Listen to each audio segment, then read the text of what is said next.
Bismillahirrahmanirrahim. Assalamualaikum warahmatullahi wabarakatuh. Alhamdulillah, salatu wassalamu ala rasulillah wa ala alihi wa ashabihi wa man walah amma ba'd. Tulab wa talibat KMI kelas 12 yang dimuliakan Allah subhanahu wa ta'ala. Alhamdulillah, pada kesempatan kali ini kita menyambung kembali pelajaran kita dan kita sampai di bab 59.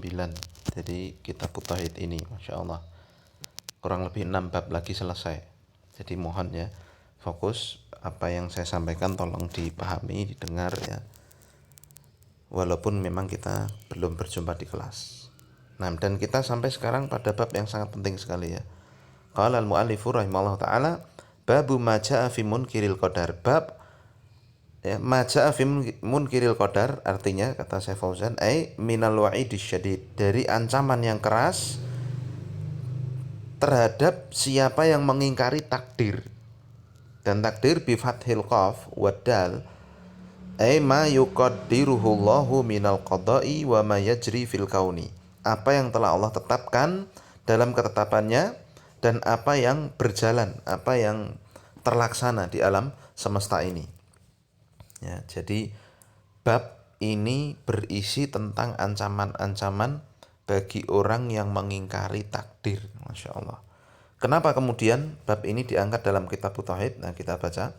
Munasabatul bab li kitab Tauhid annahu lamma kana tauhidur rububiyyati la yatimmu illa bi itsbatil qadar, bahwa tauhid rububiyah itu tidak sempurna tanpa penetapan takdir, wal imanu bihi, dan mengimaninya. Dzakaral musannifu ma jaa minal wa'idi fi inkarihi. Maka penulis di sini ingin menyebutkan, membawakan dalil-dalil yang berisi ancaman dari mengingkari takdir itu. Ya, jadi takdir itu masuk dalam tauhid rububiyah. Jadi kalau ada orang mengingkari takdir ini, ya tauhid rububiyahnya tidak benar berarti. Nah, paham? Tanbihan ala wujubil imani bihi, dan sekaligus sebagai tanbih ya, untuk menandaskan untuk wajibnya mengimani takdir ini. Taib ya, dan kita sedikit tambahkan ya. Sebenarnya sudah pernah saya sampaikan ya di bab tentang asma wa sifat Allah dulu. Siapa yang mengingkari takdir ini kan? Ada kelompok namanya Qadariyah. Ya, jadi pembahasan kita di bab 59 ini ya, tentang pengingkaran terhadap takdir ini adalah satu firqah ya, yang disebut sebagai dengan Qadariyah ya. Pembahasan kita di sini ya, Qadariyah.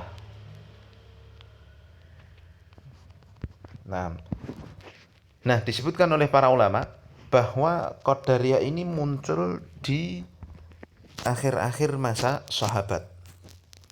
Dan orang yang pertama kali mencetuskan paham Qadariyah ini adalah orang Nasrani yang bernama Susan. Dalam satu ejaan kata para ulama namanya Susan, tapi dalam ejaan yang lain ada ulama yang menyebutkan namanya Sansawiyah begitu. Al-Muhim ya, yang terkenal yang saya baca di kitabnya Syekh Ibrahim Ruhaili dengan judul Mauqif Ahli Sunnati wal Jamaah min Ahli Lawa'i wal Bidah, itu adalah Susan namanya. Nah, dia ini mencetuskan paham Qadariyah ini, mengingkari takdir, dengan pokok kesesatan dari Qadariyah ini ada dua. Pokok kesesatannya ada dua. Yang pertama mengingkari ilmu Allah. Ya. Yang pertama mengingkari ilmu Allah. Jadi Qadariyah ini mengatakan Allah itu tidak tahu apa yang akan terjadi. Waliyadzubillah. Ya, kata Imam Ahmad, kalau orang mengingkari ilmu Allah ini hukumnya kafir. Jadi Qadariyah ini kesesatan pertamanya mengingkari Allah itu tidak mengetahui apa yang akan terjadi. Lalu yang kedua pokok kesesatan dari Qadariyah itu bahwa hamba itu melakukan perbuatannya sendiri tanpa kehendak Allah. Ya, ini akidah yang sangat batil. Jadi Allah itu tidak menciptakan perbuatan hamba. Paham? Tetapi menurut Qadariyah, menurut kesesatan mereka, ya, bahwa hamba itulah yang melakukan perbuatannya sendiri. Nah, sebenarnya untuk membantah dua pokok kesesatan ini ya, telah terang sekali Allah Subhanahu wa taala mengatakan. Untuk yang pertama, Qadariyah mengatakan bahwa Allah itu tidak mengetahui apa yang terjadi, berarti Allah kan tidak mengendaki, Allah tidak berkehendak terhadap apa yang akan terjadi dan sebagainya. Ya, bantahannya di akhir surat Al-Mutaffifin, wa ma tasyauna illa ayyasha'allahu rabbul alamin. Tidaklah kalian berkehendak kecuali kehendak kalian itu akan terlaksana kapan? Ketika Allah menghendakinya sesuatu akan terjadi. Berarti itu kan menunjukkan Allah itu mengetahui kehendak kita. Nah, kehendak kita akan terwujud kapan? Ketika Allah menghendaki. Paham ya? Ini bantahan untuk syubhat mereka yang pertama itu. Kemudian bantahan untuk syubhat mereka yang kedua bahwa hamba itu tidaklah melakukan perbuatan. Hamba itu merdeka begitu. Hamba itu menciptakan perbuatannya sendiri tanpa campur tangan Allah sama sekali. Nah, ini perkataan yang batil sekali, dan bantahannya Allah Subhanahu wa taala mengatakan wallahu khalaqakum wa ma ta'malun. Allah lah yang menciptakan kalian dan Allah lah yang menciptakan perbuatan kalian. Ya, jadi ini fokus dari pembahasan atau syubhat orang-orang qadariyah. Paham? Nah, kemudian paham qadariyah ini setelah tadi ya di orang yang bernama Susan tadi dicetuskan oleh orang bernama Susan, dia itu orang Nasrani, lalu sempat masuk Islam lalu murtad lagi, mencetuskan pemikiran ini.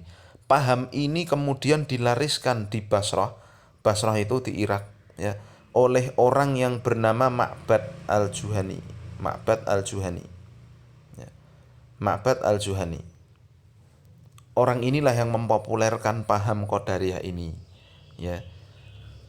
Nah, jadi sehingga banyak orang saat itu terkena syubhat tentang dua perkara ini tadi. Paham ya? Bahwa ini salah. Ini syubhatnya Qadariyah, mereka menolak takdir itu. Taib.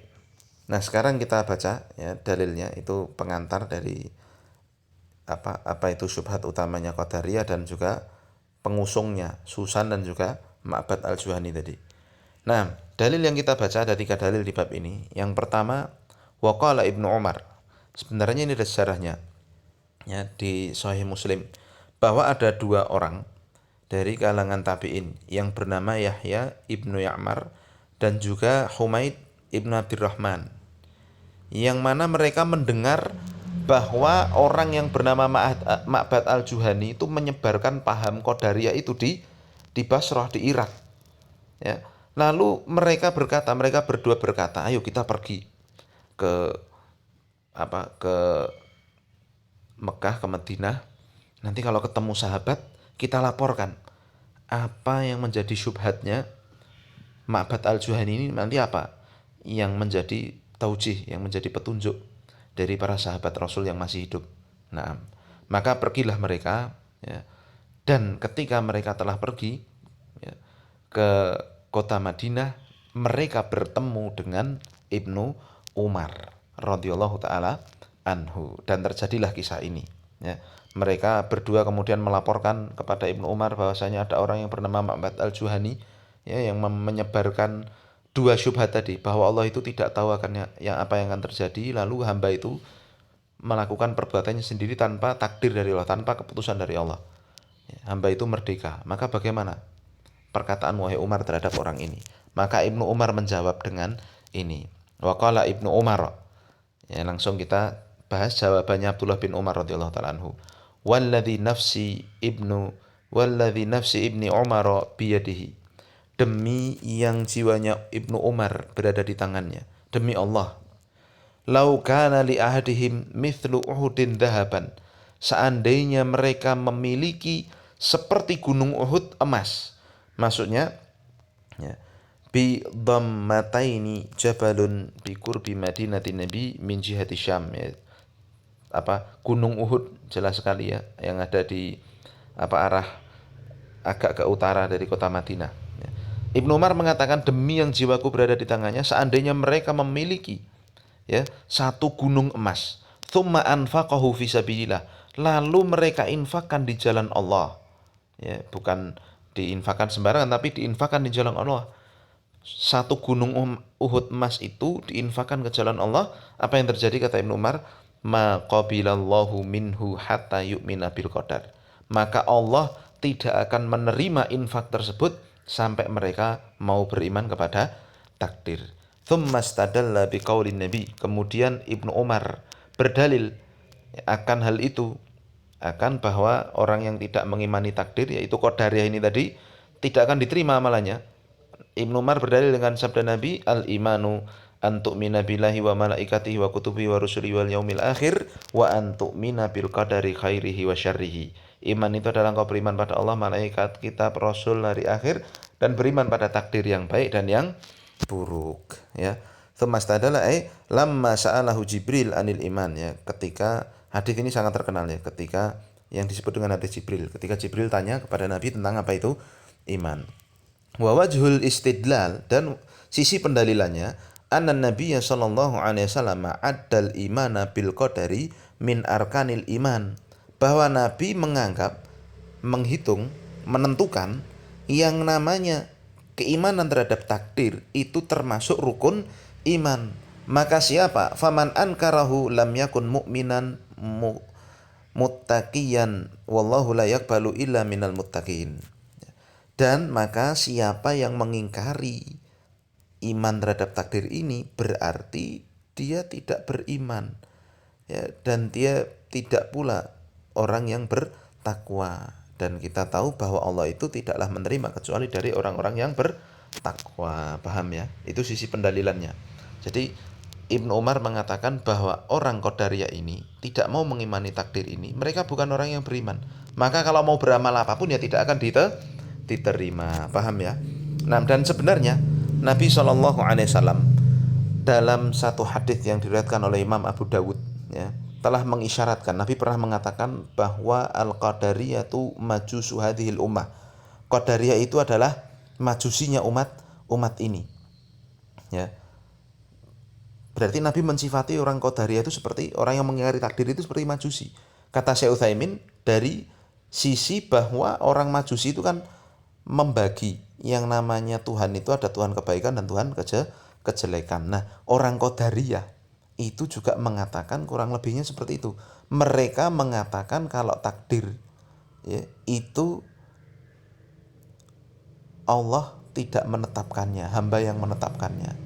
Jadi kayak istilahnya kalau urusan takdir baik ataupun yang baik-baik itu datang dari Allah tuh, tapi yang jelek-jelek dan sebagainya, nah itu datang dari hamba sendiri, ya. Bahkan lebih parah lagi, Qadariyah ini tidak mengimani adanya perbuatan Allah Subhanahu wa taala, adanya ketetapan Allah Subhanahu wa taala berlangsung ataupun berpengaruh terhadap hamba. Taib, ya. Nah, kemudian, ya, makna global dari athar ini, anna Abdullah ibni Umar radhiyallahu anhuma lamma balaghahu anna qauman yunkiruna al-qadar, bahwa Abdullah bin Umar ketika diceritakan ada kaum yang mengingkari takdir itu, bayyana annahum bihadzal i'tiqadil fasidi qad kharaju minad din. Abdullah bin Umar menerangkan bahwa mereka yang memiliki akidah yang batil, yang fasid, yang rusak seperti ini, mereka telah keluar dari agama. Haitsu ankaru aslan min usulihi, di mana kalau mereka mengingkari takdir berarti mereka mengingkari satu pokok dari pokok-pokok agama ini. Wastadalla ala dzalika bi hadits Rasul sallallahu alaihi wasallam alladzi warada fihi annal imana bil qadari ahadu arkanil imani sittati. Ya, dan kemudian beliau berdalil dengan hadis Rasul yang sangat terkenal, ya, yang mana keimanan terhadap takdir itu merupakan satu dari rukun iman yang 6. Allati yajibul imanu biha jami'an, yang wajib untuk diimani semuanya. Faman jahada ba'daha fahuwa kafirun bil jami'. Maka siapa yang mengingkari satu saja dari rukun iman itu, maka berarti dia mengingkari rukun iman yang 6 itu. Tidak boleh rukun iman yang 6 itu dipisahkan walaupun satu saja, tidak boleh. Ya, jelas, ya, insyaallah. Keterkaitan athar ini dengan bab bayanu hukmi munkiril qadar, penjelasan hukum orang yang mengingkari takdir, hukumnya keluar dari agama, jelas tadi. Faedah yang pertama, anna inkaral qadari kufrun, mengingkari takdir ini kekufuran. Ajarannya Ma'bad al-Juhani tadi. Yang kedua, annal a'mala shalihata la tuqbalu illa minal mu'min, bahwa amal saleh itu tidak diterima kecuali dari orang yang beriman. Yang ketiga, al-istidlalu alal ahkami minal kitabi was sunnah, kalau mau berdalil, ya, tentang satu hukum yaitu dari Al-Quran dan Sunnah. Makanya kita perlu untuk sering menghafal dalil ya. Silahkan ya, dihafal ini. Mungkin ini dulu ya yang bisa kita bahas pada kesempatan ini sebagai dasar pembahasan tentang pengingkaran terhadap takdir ini, bahwa itu adalah ajarannya Qadariyah, dan bantahannya juga telah kita bawakan. Baik, kita akhiri subhanakallahumma wa bihamdika asyhadu an la ilaha illa anta astaghfiruka wa atubu ilaik. Assalamualaikum warahmatullahi wabarakatuh.